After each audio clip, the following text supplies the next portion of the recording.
Bonjour à tous, je suis Sybille, je travaille pour Accountable, l'app qui vous aide à gérer votre comptabilité, vos impôts d'indépendant. Et aujourd'hui, je prends un petit moment pour répondre aux questions les plus fréquentes concernant le statut d'étudiant indépendant, spécialement pour les livreurs Deliveroo.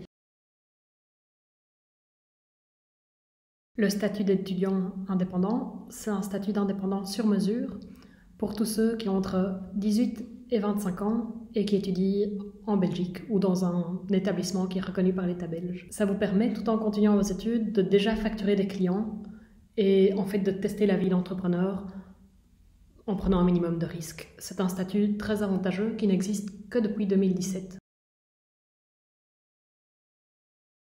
Le grand avantage du statut d'étudiant indépendant, c'est que vous pouvez gagner jusqu'à plusieurs milliers d'euros par an sans avoir à payer d'impôts ni de cotisations sociales sur ces revenus. En 2020, vous pouvez gagner jusqu'à 6 996,89 €, donc quasi 7 000 €, sans payer de cotisations sociales sur ce montant. L'autre seuil à garder à l'œil, c'est le montant que vous pouvez gagner sans avoir à payer d'impôts sur ce montant.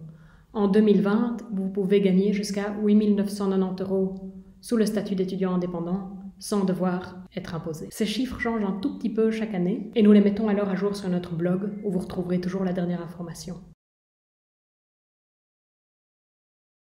Devenir étudiant indépendant est en fait assez facile.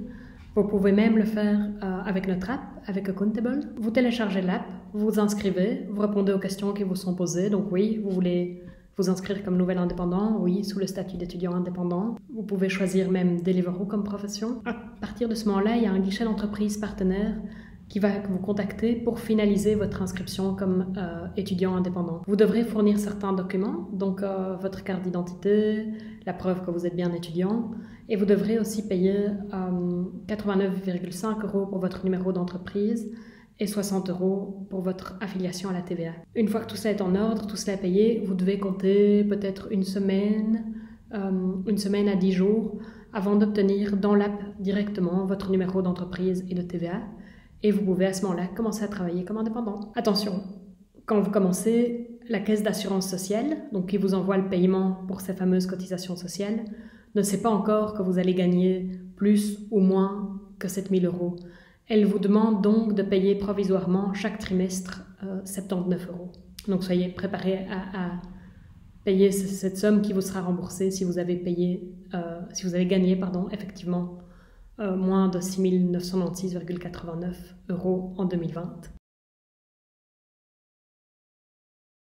Vous avez le droit de travailler autant d'heures, de gagner autant d'argent que vous voulez. Ce qui change sont éventuellement les impôts que vous ou que vos parents vont payer selon que vous travaillez plus ou moins d'heures et vous gagnez plus ou moins d'argent. Si vous gagnez moins de 6 996 € par an, vous ne payez pas de cotisation sociale et vos parents continuent à toucher des allocations familiales tout à fait comme d'habitude. Si votre revenu dépasse 6 996,89 € par an et que vous travaillez plus que 240 heures par trimestre et que vous êtes à Bruxelles ou en Wallonie, alors vos parents perdent les allocations familiales pour ce trimestre-là.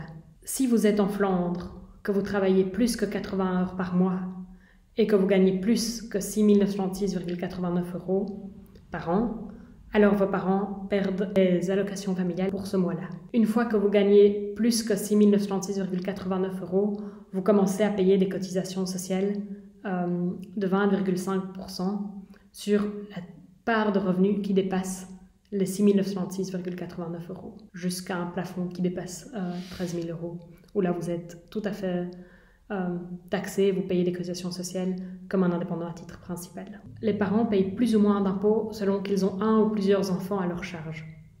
Et ce qui détermine qu'un enfant soit à la charge des parents, c'est le fait qu'il habite au même endroit que ses parents au 1er janvier de cette année-là, et d'autre part, ce que l'enfant gagne. Une fois que vous êtes étudiant indépendant, vous êtes responsable de vos impôts et de votre comptabilité d'indépendant.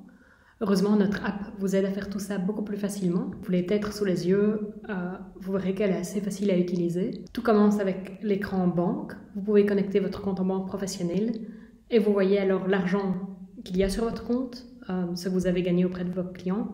Et vous voyez aussi la différence entre somme-là est ce que vous devez mettre de côté pour payer des éventuelles cotisations sociales ou une éventuelle TVA qui viendrait plus tard. Vous voyez aussi un écran taxes où vous voyez ce que les impôts attendent de vous, ce que vous devrez payer quand. Vous trouvez aussi la partie revenus, très important.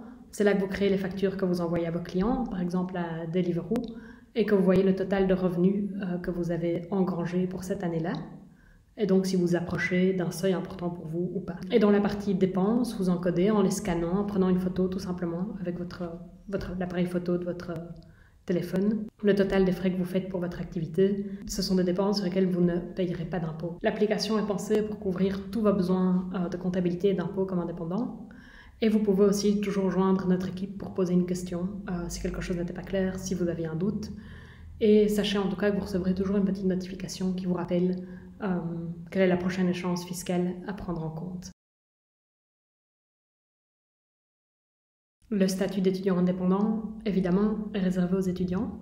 Donc le jour où vous arrêtez ou bien le jour où vous abandonnez vos études, vous ne pouvez plus bénéficier de ce statut d'étudiant indépendant.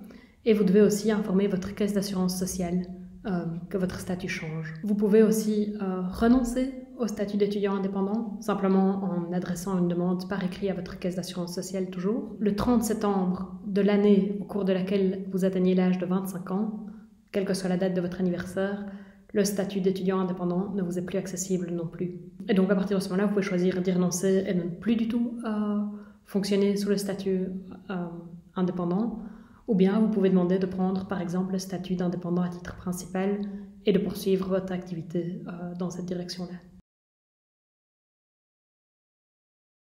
Voilà, merci pour votre temps, merci pour votre écoute. Je vous souhaite le meilleur du monde dans votre carrière d'indépendant.